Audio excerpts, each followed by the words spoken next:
I got a request today, and it may be a slightly longer video here, so I'm settled in, got a cup of tea made, and I may even have to do this video. We'll see how I get on, but I may have to do this video in two parts because I can't upload from my iPad, which is what I'm filming on, if it's longer than 14.5 minutes. We'll see how we get on, but it could be longer than that. What the request said is, after Tyson Fury's victory this weekend, we now have 12 world champions from Great Britain and Ireland. It's important we include the and Ireland bit, as we have Andy Lee, obviously. How would you rank them in order of who is the top champion? You know, I'm paraphrasing because I don't have the actual request email in front of me. But essentially, who do I think are the strongest and weakest world champions out of the 12 that we've got in Britain? Now, before I sat down to record this video, I had to think about what would make someone the best world champion out of our group. One of the factors that I would have liked to have looked at is longevity. You know, when you've got a champion like Floyd Mayweather or Vladimir Klitschko, who's dominated their division for so long, I think that credibly makes you a top world champion. But realistically, with our crop of world champions at present, we don't necessarily have characters who've reigned on top of their divisions for 10 years. You know, it's not like that. All of our world champions have won their belts more recently. So as a result, we probably don't have the longevity of a champion as a factor to the same extent. But what I have factored in is what sort of defences that they made, or if that's not applicable, what other recent form is there on their ledgers? How did the champion win his belt? You know, was it against a vacant championship? Was it against an established champion? And also, I think one of the main things I've looked at, alongside who they've actually beaten, is where do they sit in their division? You know, there's so many world titles now. You could be a world title holder and not be the top of your division, let's be honest. So that's another thing I've factored in. And yeah, I mean, we'll cut to the chase and we'll start with rank number 12. It's a bit of a paradox to even say the worst world champion.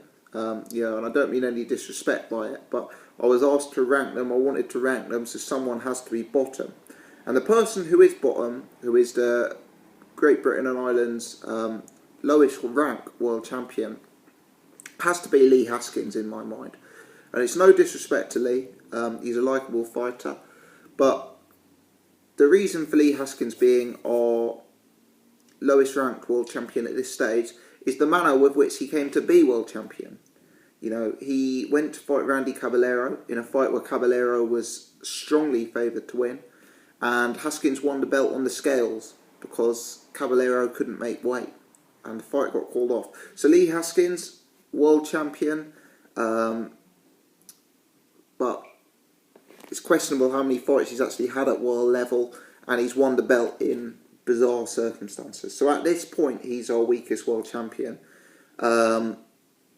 We shall see. You know, he of course has the opportunity to move up the list, as you know everyone does, dependent on what he does from here on in. But at this stage, where are we? 1st of December 2015, he must go down as our weakest. Number 11, and this might be a controversial choice, but you know, I've slagged this guy off a few times before, and he's surpassed my expectations to even get to be world champion. But our 11th world champion, in my opinion, should be Anthony Crolla. He put in a career best performance against Darlys Perez, and it's certainly fair to say that Crolla has improved, you know, substantially from where he's been in the past. But if you look at Crolla's resume in general, if you look at some of the losses he's taken in his career, you know, you had the controversial draw with Darlys Perez, and there's some doubt, there must be some doubt, even though he beat Perez, there must be some doubt as to how good Darlys Perez ever was. You know, I'm not saying Perez was no good, but Perez himself didn't have the greatest resume, and for me, Crolla's got a lot of work to do to prove himself as a dominant world champion. I guess the reason I struggle to rate him higher than 11th is you could name so many lightweights you'd pick to beat over Anthony Crolla. And this is an example of someone being a world champion who isn't the best in their division. I mean, let's be honest, in Britain alone, you could probably name 3, 4, 5 lightweights you'd pick to beat Anthony Crolla. So I think for that reason and that reason alone, just the fact that he's away from the top of the division, he's got to be towards the bottom of the list. Number 10, for me, is Liam Smith.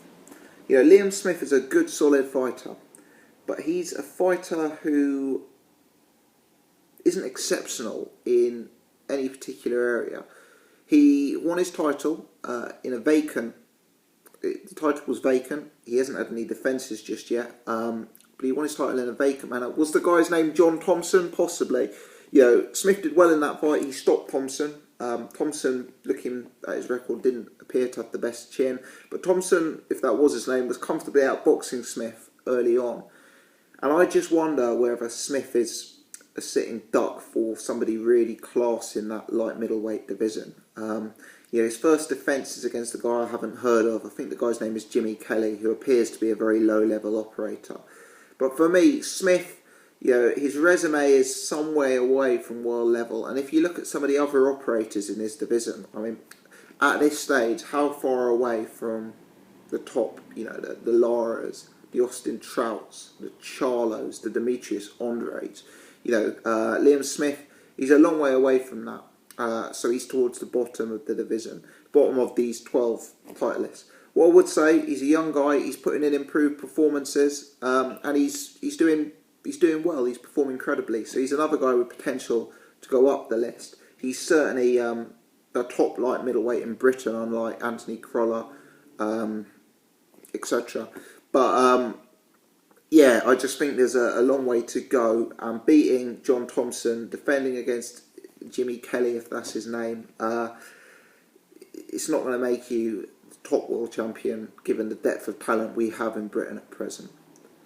Number 9, and this may be a controversial choice because he's actually one of our better known champions, but number 9 I've got as Andy Lee, and this is where the island element comes in. Andy Lee's a very likeable fighter, nice guy outside of the ring, really good stylistically, and carries that one-punch knockout power. But let's be honest, again, he won the title in a vacant belt against the unproven Matt Korobov. I mean, Korobov looks to be a decent fighter, don't get me wrong. I'm not saying Korobov's terrible, but he was unproven as a pro. Lee then defended against Peter Quillen in a fight that was ruled a draw. I personally had Quillen ahead in the fight. I thought Quillen won. Quillen dropped Lee twice early. And I think that's the thing about Andy Lee. There's a certain vulnerability about him. You know, as I say, he got dropped twice by Quillen. Once was very, very heavily. And he's got a tendency to being outboxed early on. You know, we saw him getting outboxed against John Jackson. We saw him getting outboxed early by Matt Korobov. Yeah, I think Billy Joe Saunders will take his title. And whilst Andy Lee performs at a decent level, for me he will come up slightly short at the top level. And you know, he's a respectable middleweight, he really is. He's top 5 there or thereabouts, but to me he's just a little bit off the top of his division, and he'll just come up short against the elite level guys. So yeah, Andy Lee is 9th. He's got a big fight coming up against Billy Joe Saunders. As I said, I'm picking Billy Joe to win that fight. But if Andy Lee wins, and if he continues to perform like he has been doing, there's no reason he can't move up the list again. A likeable fighter. Number 8, we've got Terry Flanagan. Now, this might be an unpopular choice, because I know Terry Flanagan is very, very popular with a number of British boxing fans. And it's true that he is, you know, he's a really sort of likeable fighter. He does a lot of things very, very well. He's a technical fighter with a large amount of, you know, support. He seems to be a fan-friendly fighter. I mean, recently he's had a string of early finishes, and he's looked like quite a big puncher. I mean, the way he got rid of his last opponent, it was Diego Magdalena, I think, was really impressive. But I view Terry Flanagan still as a more defensively minded fighter who isn't the biggest puncher in the world. He's got a well under 50% knockout ratio. So he won the title, which I think was vacant. I'm pretty sure it was vacant, against Jose Zepeda. And that fight ended in bizarre circumstances. Zepeda dislocated his shoulder. And then Diego Magdaleno, it's unclear how good he was. He got stopped in 2. Terry Flanagan just destroyed him. You know, before then there was some decent-ish form. He fought Martin Geffen, he fought Stephen Ormond. And, you know, Terry Flanagan's unbeaten. He's 29-0. He's really improving. And he's upped his game as he's got to world level. So there's a lot to like about Terry Flanagan. My concern with Flanagan is the opposition he's been in with, really.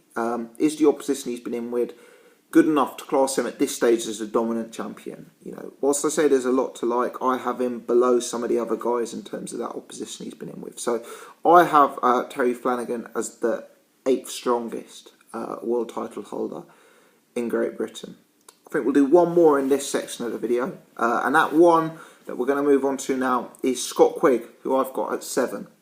Now, the reason I've got Scott Quigg at 7 is because, firstly, there's some debate as to the actual validity of his world title to begin with. I mean, I've covered that in the past, so we won't go into that in too much detail here. But regardless, I think Scott Quigg has had one world level performance, which was against Kiko Martinez. And that was the same Kiko Martinez who'd already been beaten twice by Carl Frampton. Yes, Quigg did it very impressively. Yes, he did it in a manner that suggests he can go on to fight at an even higher level. I may even pick him to beat Carl Frampton, you know, I haven't made my mind up against that. But the truth is, he fought an ageing guy who'd already been beaten twice, once stopped by Carl Frampton. And, you know, that was his first real bit of world level form. Before then, you know, I know he supposedly had a hand injury, but we saw him struggle in some fights. We saw him look sloppy in some fights. I think it was Salinas that he dropped a draw against when he supposedly had a hand injury. You know, Quigg's a good fighter. He's got a big upside. But at the minute, his resume can really be summed up by that Kiko Martinez fight, which is why I've got him at number 7.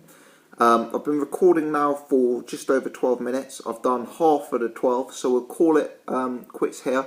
I'll upload this half, and then I'm going to record the top 6 world champions in Great Britain and Ireland coming up next. Thanks very much for watching. If you've enjoyed this part of the video, do give me the thumbs up. I'd appreciate it. Thanks for watching.